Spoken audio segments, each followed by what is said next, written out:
जो मध्य प्रदेश में हर परीक्षा में नॉर्मलाइजेशन की प्रक्रिया से गुजरते हैं वो क्या कह रहे हैं, सुनिए।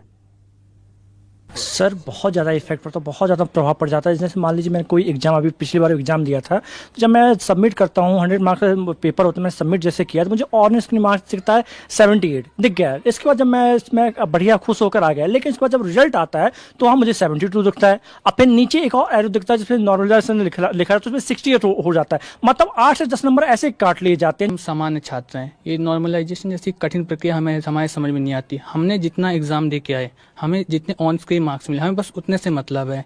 बाकी ये सब कौन सी प्रक्रिया अपनाते हैं हमें इस बारे में नहीं पता।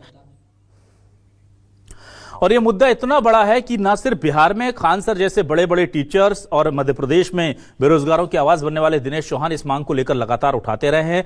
खान सर बिहार में क्या कह रहे थे बताया जाता है, कथित तौर पर उनकी गिरफ्तारी हुई थी। हालांकि प्रशासन ने बाद में कहा कि हमने उन्हें हिरासत में नहीं लिया था, लेकिन उस वक्त खान सर ने गिरफ्तारी से पहले, कथित गिरफ्तारी से पहले क्या कहा था वो भी सुनिए। और दिनेश चौहान मध्य प्रदेश में नॉर्मलाइजेशन की प्रक्रिया को लेकर क्या सोच रखते हैं, दोनों के बयान सुनिए।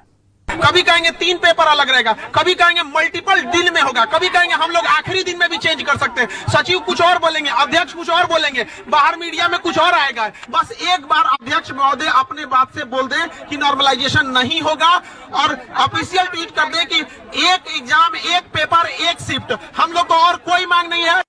मध्य प्रदेश में भी नॉर्मलाइजेशन प्रक्रिया अपनाई जाती है। मध्य प्रदेश में लगातार इसके प्रति विरोध भी होता रहा है कि नॉर्मलाइजेशन प्रक्रिया जो अपना रहे हैं वो गलत अपना रहे हैं। मैं एक एग्जांपल, छोटा सा एग्जांपल समझाता हूं।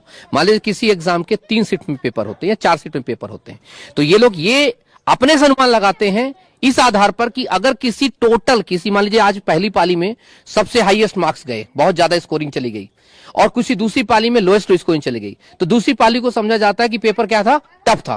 पहली पाली में क्या समझाता है कि पेपर आसान था। ये आप कौन होते डिसाइड करने वाले कि पेपर टफ था कि आसान था?